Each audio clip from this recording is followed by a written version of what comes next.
Bells will be ringing the glad, glad news. Oh, what a Christmas to have the blues. My baby's gone, I have no friend to wish me greeting once again. Choirs will be singing Silent Night, Christmas carol by candlelight. Please come home for Christmas. Please come home for Christmas. If not for Christmas, by New Year's night. Friends and relations send salutations, sure as the stars shine above. This is Christmas, yes, Christmas, my dear, the time of year to be with the one you love.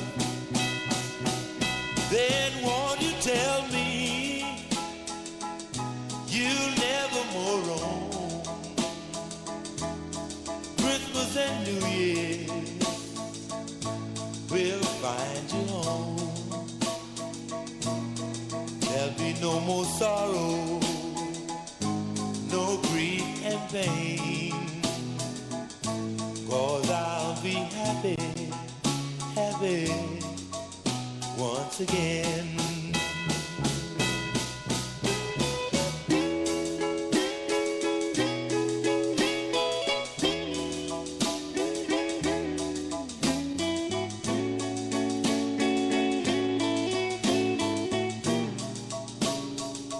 Ooh, no more sorrow, no grief and pain, 'cause I'll be happy Christmas once again.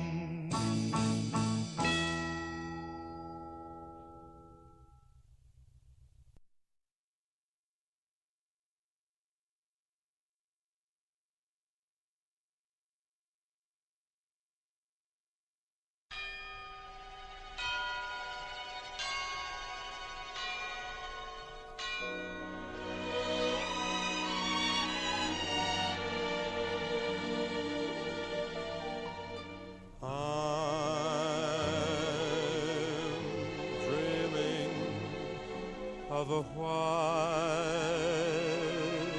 Christmas, just like the ones I used to know, where the treetops glisten and children listen to hear sleigh bells in the snow.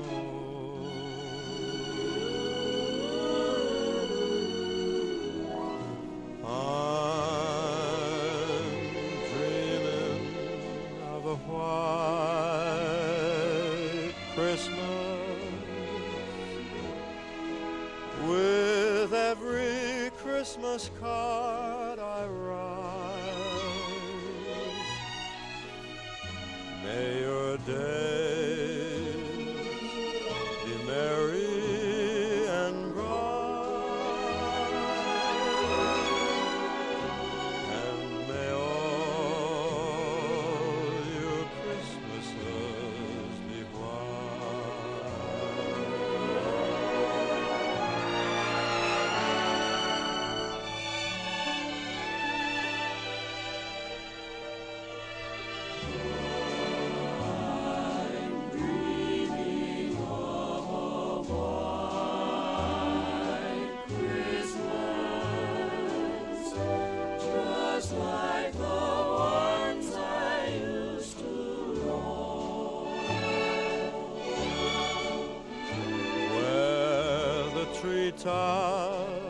glisten, and children listen to hear sleigh bells in the snow.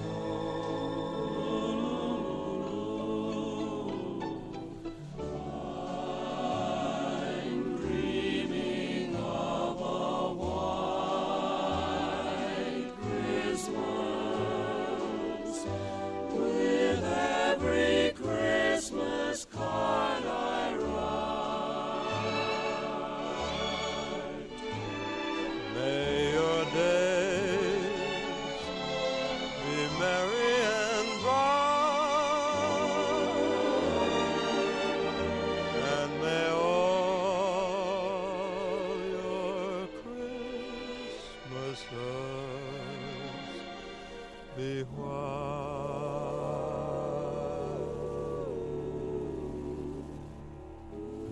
The Soul Stirrers. The Soul Stirrers Foundation date back to 1926 when Roy Crane formed the quartet in Trinity, Texas with 3 other church members. This original group disbanded, but Crane resurrected the group in Houston, Texas with the melodic sound of Jesse Farley, T.L. Bruster, James Medlock, and Ara H. Harris. The group relocated to Chicago and signed with the Specialty record label, recording more than 24 records. Harris left the group, and his replacement, Sam Cooke, proved a divine choice. The Soul Stirrers went on to soar to even grander popularity. The lineup continued to change, but the Soul Stirrers maintained popularity well into the 1990s. This is James Bignon saluting the Soul Stirrers, another gospel music legend. Brought to you by the Martin Luther King Jr. National Historic Site Stream Program, Sharon Records, Black Independent Film Distributors, Rolling Out Magazine, and the Georgia Music Hall of Fame.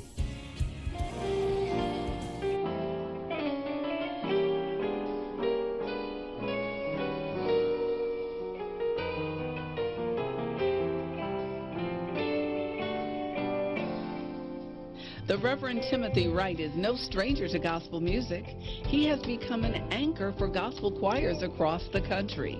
His music is considered Sunday morning ready with a diverse array of traditional and contemporary gospel music. At the age of 12 years, Reverend Wright began to write poetry and play the piano, which would soon lead him to composing for the church's choir. In 1976, he founded the Timothy Wright Concert Choir. Some of the choir's award-winning and best-selling releases include Who's on the Lord's Side and Do You Know the Light? He has also recorded with choirs across the country. Of these recordings, his most memorable hits include Troubles Don't Last Always, Master Can You Use Me, and Yes, I'm a Believer.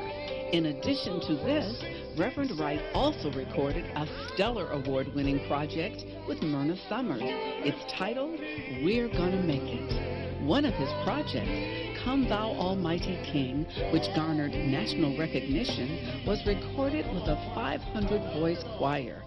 Without question, Timothy Wright proves time and again that he is the godfather of gospel music.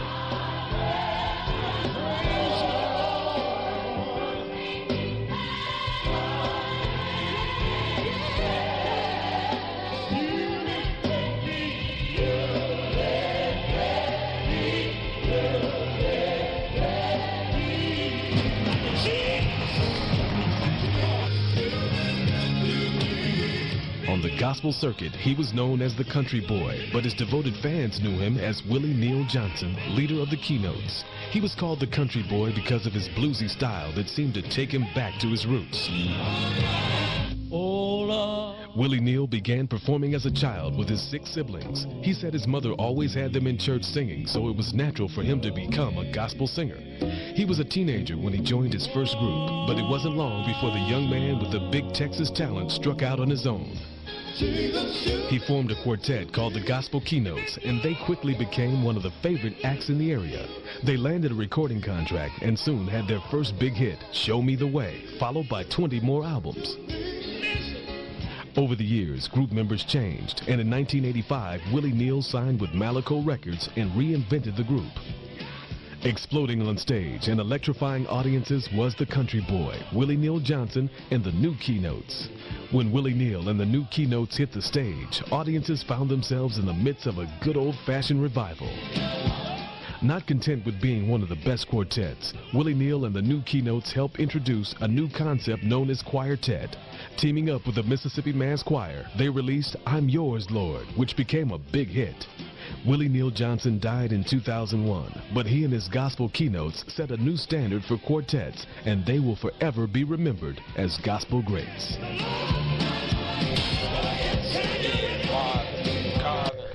Ronald, Mike, you thought it was over?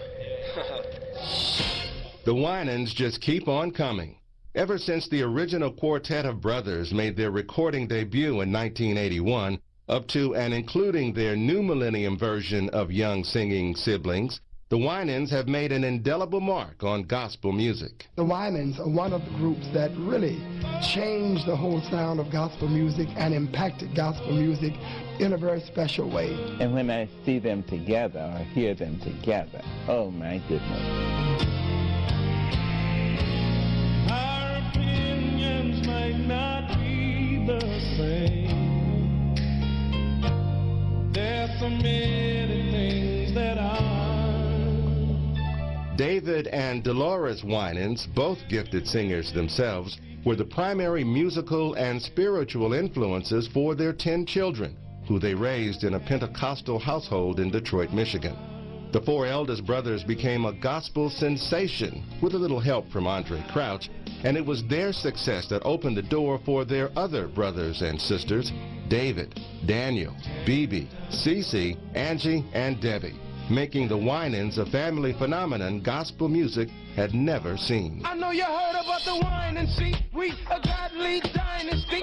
What I'm seeing now is history repeating itself. It makes me feel so good to know that the life that they're living as young men can be very impressive to this generation. would you help your children? The Winans Quartet made most of it happen with a sound that captured the souls of a new generation of gospel fans. 10 hit albums, 5 Grammys, a host of Stellar and Dove Awards, and induction into the Gospel Music Hall of Fame. Ron Winans died in 2005, but through 4 generations, the Winans remain musical treasures and gospel greats.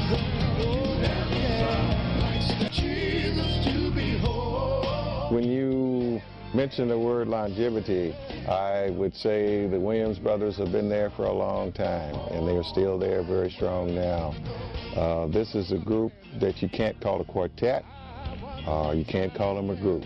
You have to call them the Williams brothers because they're very strong, and wherever they appear around the country, they really pack them out. There is perhaps no other family name more synonymous with good gospel music than the Williams brothers. And they've been at it for 45 years, ever since Leon Pop Williams first formed the trio in Smithdale, Mississippi in 1960. They've been around a long time. Doug Williams, that was Leonard, there's Melvin, and I think the duo now is Doug and Melvin, more or less. And they just keep, people just enjoy hearing them.